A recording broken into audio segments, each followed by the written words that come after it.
आप जुड़े हुए हैं जीएम एजुकेशन में। साथियों, चर्चा करेंगे कि बीपीएससी रिजल्ट के बारे में क्या सफाई दे रहे हैं बीपीएससी आयोग के अध्यक्ष अतुल सर। पहली बात, हम जो उनके द्वारा जो दिया गया स्टेटमेंट है उसमें क्लियरिफिकेशन करना चाहता हूं कि डबल या ट्रिपल पूरक रिजल्ट होगी जारी, उसके संदर्भ में पहला उनका कहना है कि पार्शियली वेरिफिकेशन क्यों हुआ।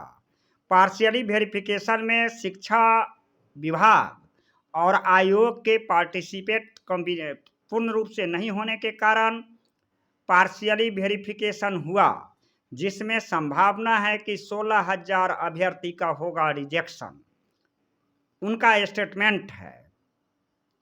तो पूरे डॉक्यूमेंट में जो चर्चा आ रही है कि बेतिया में बहाली होने वाले चितरंजन कुमार की तरह कितने कुमार शामिल हुए हैं प्राइमरी से लेकर माध्यमिक तक, इसमें पार्शियली वेरिफिकेशन शिक्षा विभाग और आयोग के द्वारा संचालित वेरिफिकेशन में शामिल नहीं होना बताया जा रहा है। दूसरी तरफ यह कहा जा रहा है कि अभ्यर्थियों का जो कटअप जारी हुआ है उससे ऊपर सभी अभ्यर्थियों का मौका दिया जा रहा है। हमारे पास में एक सवाल होता है कि आपकी वैकेंसी 1,70,000 आई, फुलफिल हुआ 1,22,000, 72% शिक्षकों की हुई बहाली, तो आखिर 28% रिमाइंडर क्यों? इसका जवाब स्पष्ट तौर पर देना चाहिए आयोग को, बीपीएससी आयोग का। आगे बात बढ़ाते हैं। पिछली भी छठा चरण में बहाली हुआ था। डे बाय डे जिस समय रंजीत सर, संजय सर, दीपक सर प्राइमरी के बहाली प्रक्रिया में शामिल थे, उस समय में प्रत्येक रोज जो भी रिमाइंडर सीट था उसका किया जा रहा था अलॉटमेंट और उसको एनालिसिस करते थे अभ्यर्थीगण। इस बार ऐसा क्यों नहीं हो रहा है ट्रांसपेरेंसी रखने के लिए? यह अभ्यर्थी के मन में बार बार आता है सवाल।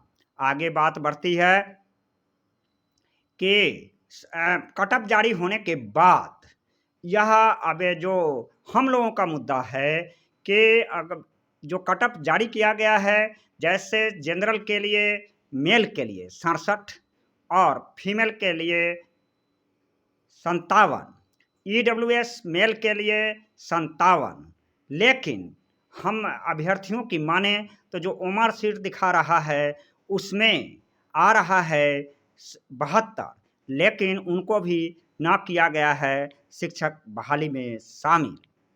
आगे बात बढ़ती है ईडब्ल्यूएस में और बहाली प्रक्रिया में ऐसे भी अभ्यर्थी को शामिल किया गया है जिसमें उम्र सीट में मार्किंग कम है, जैसा कि विभिन्न चैनलों के द्वारा दिखाया गया है। सत्यता तो न्यायालय जांच करेगी। बात आगे बढ़ती है कि क्यों पड़ रहा है हाई कोर्ट जाने के लिए। यह बात है कि आयोग ने जो कटअप जारी किया था, मेधा अंक बनाया था, उसमें जो भी सफल अभ्यर्थी हैं वेटिंग लिस्ट की मांग कर रहे हैं, लेकिन शिक्षा विभाग के आदेश की प्रतीक्षा कर रहा था आयोग, वह भी मिल गया और मेधा अंक सूची के लिए होगा जारी। आयोग के अध्यक्ष अतुल सर बार बार कह रहे हैं कि पूरक सप्लीमेंट सेकेंडरी और थर्ड जारी होगा। उनमें कहना है कि जो वेरिफिकेशन में जो रिजेक्शन होगा वैसे अभ्यर्थी, आप यह बात है कि चितरंजन कुमार जैसे प्रत्येक बहुत सारे अभ्यर्थी जो बहाली प्रक्रिया में फर्जी शामिल हुए हैं, उनको वह कह रहे हैं कि कानूनतः जो सज़ा होगी उसे मिलेगा। लेकिन एक कह रहे हैं उसमें आगे जब एनालिसिस करता है तो यह बात आता है कि स्टेट की जहाँ तक मुद्दा था कि बिहार का निवासी अनिवार्य था, न कि अस्थायी निवासी। ऐसा संभव भी हो सकता है कि वह अभ्यर्थी उस समय में बिहार का निवासी था, वर्तमान में नहीं हो, तो उसकी सत्यता वेरिफिकेशन के समय किया जा रहा है। वेरिफिकेशन में रिजेक्शन होने के बाद जो भी रिक्तियाँ बचेगी उसका पूरक रिजल्ट जारी होगा। यह अभ्यर्थी की सांत्वना देने के लिए अतुल सर कह रहे हैं। जबकि अभ्यर्थी का रिजल्ट में वंचित अभ्यर्थी आंदोलन के लिए उग्र हैं और एक विकल्प बचा हुआ है न्यायालय जाने का रास्ता। हम लोगों भी ऑब्जर्व कर रहे हैं कि क्या अभ्यर्थी की डिमांड जायज़ है? क्या आयोग जो परीक्षा का और नौकरी तक की जो संचालन कर रहा है, उनका कहना सही है या कहीं भी बीच में खाई है? इस बात में आगे चर्चा बढ़ता है तो हम मान भी लेते हैं कि उस समय में निवासी और अस्थायी निवासी में फ़र्क होता है। लेकिन इसका ज़िम्मेदार कौन?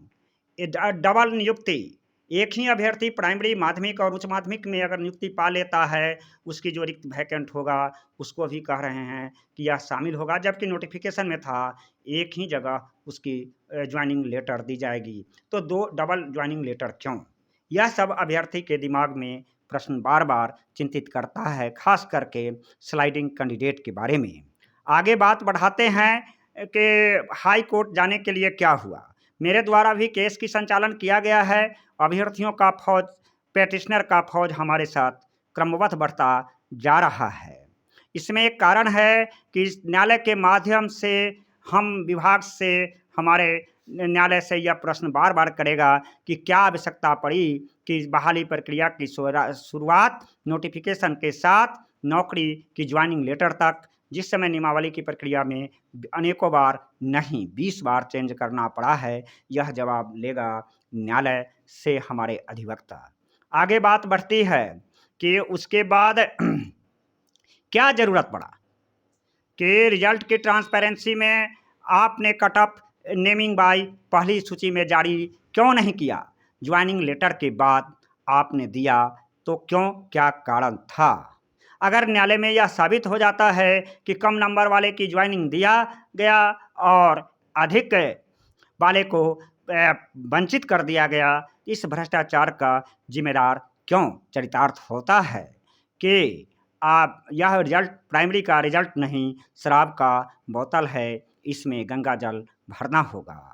न्यायालय के द्वारा गंगा जल भरने का प्रयास किया जा रहा है, शुद्धिकरण किया जाएगा आयोग को और अमृत पान पिलाया जाएगा वंचित अभ्यर्थियों को। इस तरह से हाई कोर्ट में जो हमारे पिटिशनर के रूप में जो